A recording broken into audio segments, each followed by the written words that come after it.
С проблемой о том, что по улице Сунжинская в Икажево невозможно находиться дома и чувствуется неприятный запах, к нам обратилась жительница села Лемка Аушева. По ее словам, ни днем, ни ночью они не имеют возможности подышать свежим воздухом. Запах навоза распространяется по всей окрестности и исходит он из ферм, расположенных рядом. Фермеры их держат недавно. Вот с весны, можно сказать. Или с осени, или с весны. Запах, сильный запах бывает. И невозможно тут жить. И в доме запах стоит. Исрапил Аушев живет на этой улице уже 2 года. По его словам, практически с первого дня переезда он не может элементарно выйти во двор, чтобы посидеть. Открыть дверь дома тоже нет никакой возможности. Сразу залетают навозные мухи. На наш вопрос, обращались ли они к фермерам со своей проблемой, каждый из присутствующих ответил отрицательно. Но слышали, что после звонка одного из соседей фермер ответил жестко, что, мол, вопрос решать не намерен. Правда, проблему, по словам Исрапила, необходимо решить, и в этом они рассчитывают на нашу съемочную группу.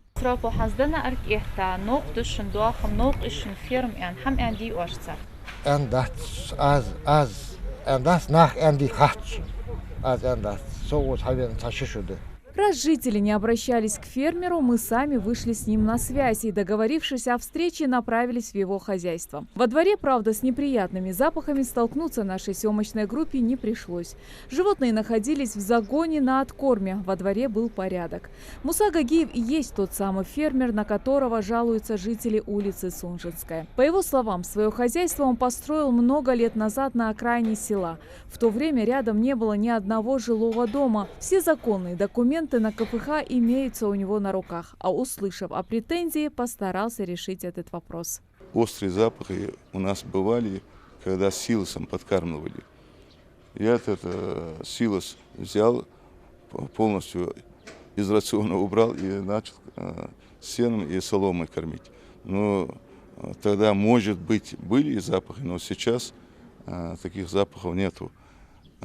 С тех пор ко мне никто не обращался.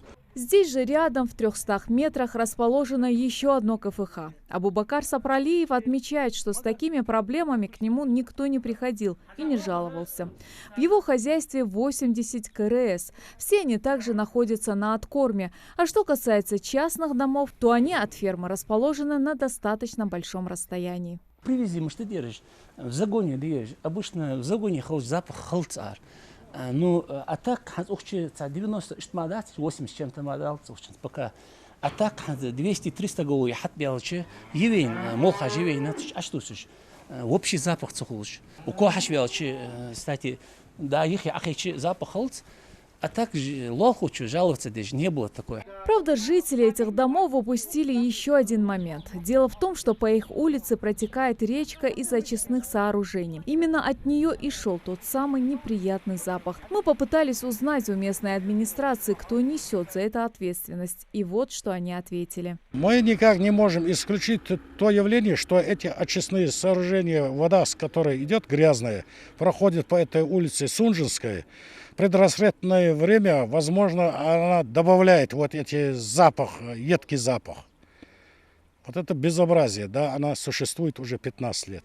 А пока жители улицы Сунжинская решили собрать подписи и обратиться со своей проблемой в местную администрацию. Они твердо стоят на том, что вина в их неудобствах лежит исключительно на фермерах и их хозяйствах. Со слов жителей, конечно, они говорят, есть и едкий запах. На сегодня с этим моментом, соответственно, они хотят вынести заявление в обращение депутатам. Я думаю, депутаты в ближайшее время вместе с главой администрации рассмотрят данный вопрос. И будет составлено соответствующее заключение, будет выведено. Кто виноват в этой непростой ситуации, еще предстоит разобраться. А пока обоим сторонам необходимо набраться терпения и ждать ответа со стороны местной администрации. Светлана Томова, Магомед Шаухалов. Новости 24.